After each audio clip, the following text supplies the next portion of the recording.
जहां तक केंद्र सरकार का सवाल है, मैं एक स्थिति स्पष्ट कर देना चाहता हूं। मैं सू ग्रुप वालों को भी एक कठोर संदेश देना चाहता हूं कि सू एग्रीमेंट का किसी भी प्रकार का वायोलेशन, किसी भी प्रकार का विचलन बहुत सख्ती से साथ लिया जाएगा और वो समझौते के भंग के रूप में लिया जाएगा। तो कृपया समझौते की सभी शर्तों का कठोरता से आप पालन करिए। आज से हम इसको बहुत स्ट्रिक्टली मॉनिटर करेंगे और जिन लोगों के पास हथियार हैं उनसे भी मैं अपील करना चाहता हूं कि अपने अपने हथियार पुलिस के सामने सरेंडर कर दें। कल से पुलिस कॉम्बिंग ऑपरेशन करेगी और कॉम्बिंग ऑपरेशन करने के बाद जिनके पास से हथियार मिलेंगे उन पर कठोर न्यायिक धाराएं लगाई जाएंगी।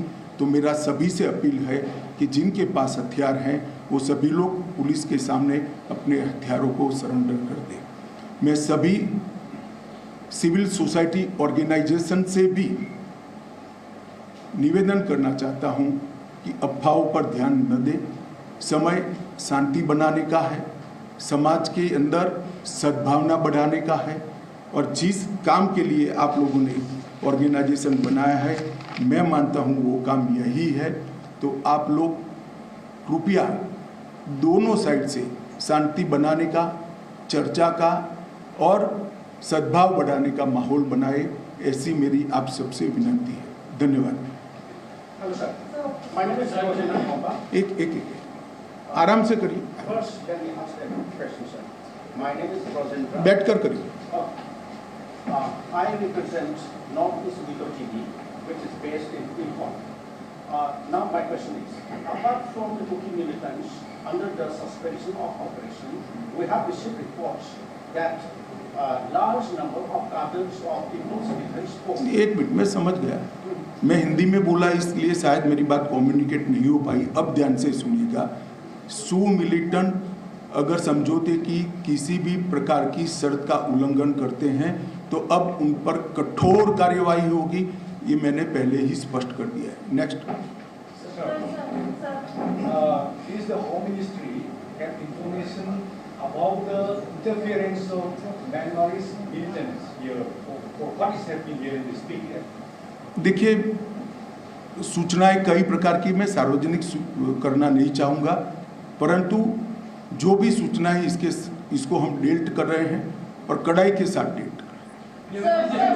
एक सेकंड मैं बताता हूँ, आप बताइए, सबको मौका मिलेगा।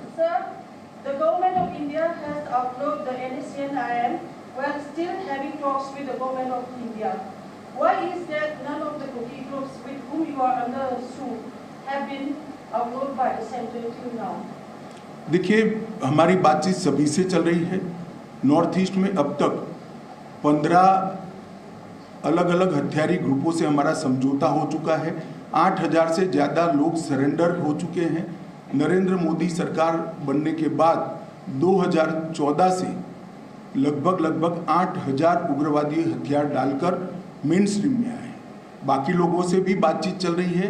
ये सभी से बातचीत एक उच्चतम स्तर पर गृह मंत्रालय कर रहा है, मगर जब कॉम्प्लेक्स पोजीशन होती है, 50-50 साल पुराने मसले होते हैं, इसका निपटारा लाने में समय लगता है। एक सेकंड, सबको सर, मैं त्रिदीप लापर पीटीआई से। सर, हूथी सीएसएफ ग्रुप का जो एक डिमांड है कि एक सेपरेट टेरिटोरियल एडमिनिस्ट्रेशन होना चाहिए, सेपरेट यूनियन टेरिटरी सेपरेट, उस पर सर क्या राय है सर? देखिए, भारत सरकार ने मणिपुर की एकता और अखंडता के बारे में कई बार अपना स्टैंड घोषित किया है। इसमें हमारा कोई बदलाव नहीं है। मैं अभी कोई ऐसी बात करना नहीं चाहता जिससे शांति में दखल पड़े, और मेरा आपसे भी निवेदन है कि हेडलाइन बनाने में कृपया ऐसे सवाल मत पूछिए जिससे आइदर और साइड पर एग्रेशन पड़े। Sir, what is the peace theory you are having, since there seems to be a very big division within the state? Kumalika from CNN News. देखिए, वार्ता और संवाद यही रास्ता है मतभेदों को और मिसअंडरस्टैंडिंग को क्लियर करने का।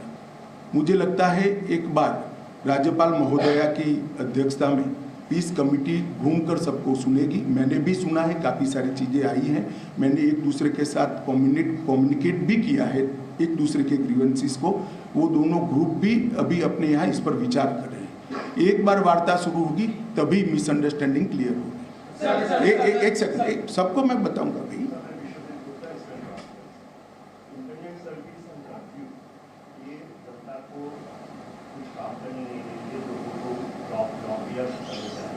कब तक हम विफल रहेंगे?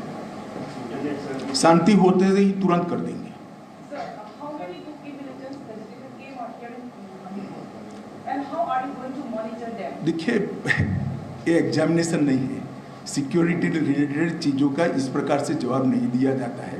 आप भी जरा सोचिएगा कि सवाल कैसे पूछने चाहिए। धन्यवाद। सर एक सवाल है, जब आप शुरुआत में बताए थे कि आपने कौन की एक राय से ये दुर्घटना हो गए थे, ये बिल्कुल गलत बात है क्योंकि चलो ये आपकी राय है। मैंने मेरी राय बता, सुनिए ना, यहाँ बहस नहीं हो सकती। मैंने मेरी राय बता दी, आप आपकी राय जनता को बताइए। धन्यवाद। सर मैं रिपब्लिक टीवी से। सर आपने 3 दिन से आप लगातार एक के बाद एक बैठक कर रहे हैं यहाँ पर, क्या आपको एश्योरेंस दिया गया है दोनों कम्युनिकेटर? जी, मुझे दोनों कम्युनिटी के सीएसओ के माध्यम से विश्वास दिलाया गया है कि जो मिसअंडरस्टैंडिंग है इसको हम जल्दी ही निपटारा करेंगे। और दोनों कम्युनिटी ने अपनी अपनी जनता के साथ बातचीत करना भी शुरू कर दिया। इसकी ग्राउंड रिपोर्ट भी मिलती है। मैं बहुत ऑप्टिमिस्टिक हूँ कि जैसे ही राज्यपाल महोदय की अध्यक्षता में एक कमेटी घूमकर सबसे चर्चा करना शुरू होगी, समाधान निकल आएगा। एक second. Sir Saurabh from NDTV. Sir आप जहाँ गए हैं आपको वेलकम भी किया गया है हर जगह पे, लेकिन स्टेट गवर्नमेंट के प्रति एक मिसट्रस्ट है। इसको लेकर के आपने जो राज्य की सरकार है उनको कोई सुझाव दिए हैं, कोई एडवाइस दिए हैं कि इस डिस्ट्रस्ट को कैसे दूर करें? देखिए, मैंने काफ़ी सारी चर्चा करी है, स्थिति से अवगत भी कराया है, सुझाव भी दिए हैं, मगर वो आपके लिए नहीं है, राज्य सरकार के लिए। Sir Aishwarya from times now. Sir जिस तरीके से लगातार केंद्र सरकार पूरे नॉर्थ ईस्ट को भारत से जोड़ने की कोशिश करती है इंफ्रास्ट्रक्चर के माध्यम से और भी कनेक्टिविटी के माध्यम से, इस वायलेंस के बाद क्या आपको लगता है कि मणिपुर जो आसपास के अन्य राज्य हैं उनसे भी कट हुआ है और उसको जोड़ने की क्या प्रयास किए? ये टेम्पररी फेज है। यहाँ स्थिति सामान्य बहाल होने के साथ ही मणिपुर पहले की तरह विकास के रास्ते पर चला जाएगा, मुझे पूरा विश्वास है। मैडम, आपने एक बार पूछ लिया।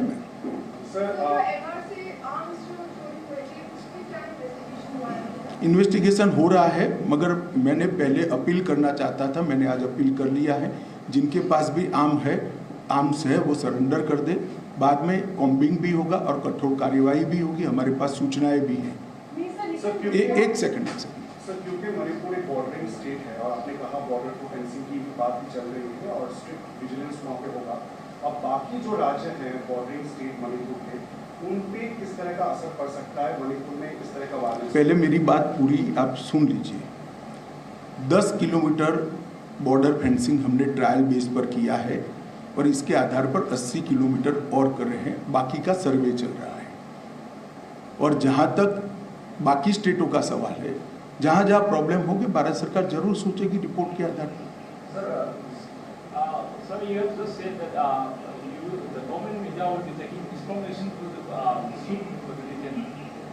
What will be your view that the Sioux group has been broken the ground rule here? Like right now, there's a lot of incidents of firing towards the security force. Security force are killing here. How will we see the matter that the Sioux people are violating their? मैं समझ गया। हमारे पास जो सूचनाएं है इसके आधार पर मैंने उनको अपील की है कि वायोलेशन न करें। वायोलेशन करते हैं तभी कदम उठाने की बात है, और वायोलेशन करेंगे तो कदम उठाना चाहिए, इसमें आप भी सहमत हैं। मैंने यही कहा है कि वायोलेशन न करें। सर सीरियस जनरल अनिल चौहान का एक बयान आया है कि इस बार की जो भी ऑपरेशन रहे हैं वो काउंटर इंसर्जेंसी से कोई रिलेटेड नहीं है, तो राज्य सरकार और सेना के बीच में कोई ना जी, मैंने पहले ही कहा है नस्ली हिंसा है। सर मेरा एक सवाल है सर। सर आपने बहुत सबसे पहले फोकस जो है रिहेबिलिटेशन में की है, जिस चीज़ का घर तबाह हुए सर उस कारण सर दोनों समुदाय की सर कुछ ऐसे भी है सर कि वो फिर से वापस जाना नहीं चाहते सर, उसके लिए आप क्या कदम उठाएंगे? हम उनसे चर्चा करेंगे। स्थिति सामान्य होने के बाद उनकी यही मंशा रही तो फिर उसके लिए भी सोचा जाएगा। मुझे विश्वास है कि स्थिति सामान्य होने के बाद, एक दूसरे पर विश्वास होने के बाद पूर्ववत स्थिति हो जाएगी। सर इलीगल इमिग्रेंट्स जो बहुत सारे यहाँ पे दिखाई दे रहे हैं और हमें वोटर ID कार्ड मिले हैं, सेम फोटो बोला वोटर ID कार्ड। मैंने इसीलिए कहा कि सबके थंब इम्प्रेशन और आई इम्प्रेशन लेने की शुरुआत ऑलरेडी कर चुकी है भारत सरकार, सिर्फ मणिपुर नहीं सभी राज्यों में। Sir suspension of operation is applied here in Manipur only, whereas when there are many Naxalites, when there are gangsters in other part of India, there is no such program as suspension of operation here to suppress the militant or terrorists. Why here in Manipur, sir? बैठिए, ऐसा है कि suspension of operation की कुछ conditions हैं, तो इसको मानना चाहिए, तभी तो सस्पेंशन ऑफ ऑपरेशन रहता है। अगर कंडीशन टूटती है तो दोनों ओर से टूटेगी। फिर मैं आपसे बहस नहीं कर सकता, मैंने मेरा जवाब दे दिया।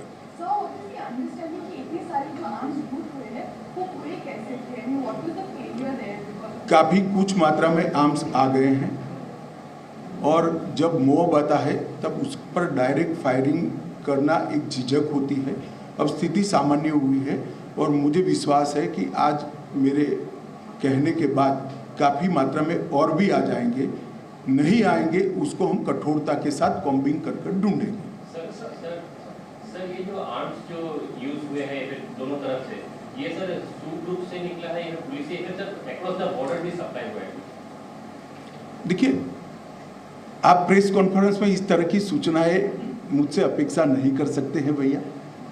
इसके लिए आपको एग्जाम देना पड़ेगा, सिक्योरिटी फोर्स में आना पड़ेगा या तो एजेंसी में आना पड़ेगा। चले, मुझे लगता है अब रिपीटेशन हो रहा है।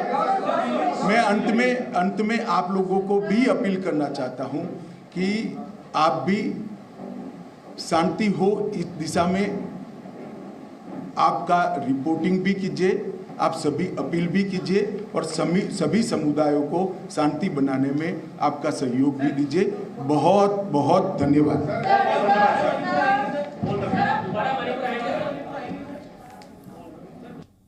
तो इस वक्त आप सुन रहे थे गृह मंत्री अमित शाह को प्रेस कॉन्फ्रेंस कर रहे थे। प्रेस कॉन्फ्रेंस में उन्होंने पत्रकारों के तमाम सवालों के जवाब भी दिए और उन्होंने ये भी स्पष्ट रूप से कहा है कि जिनके पास हथियार हैं वो जमा कर दें।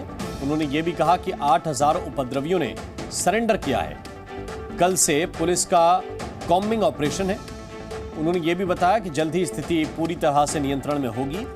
उन्होंने कहा कि जो भी हिंसा फैलाएगा उनके खिलाफ हम सख्त कार्रवाई करेंगे। क्या क्या कहा, जरा इसको एक बार देखिए। न्यायिक आयोग मणिपुर हिंसा की जांच करेगा। जी न्यूज़।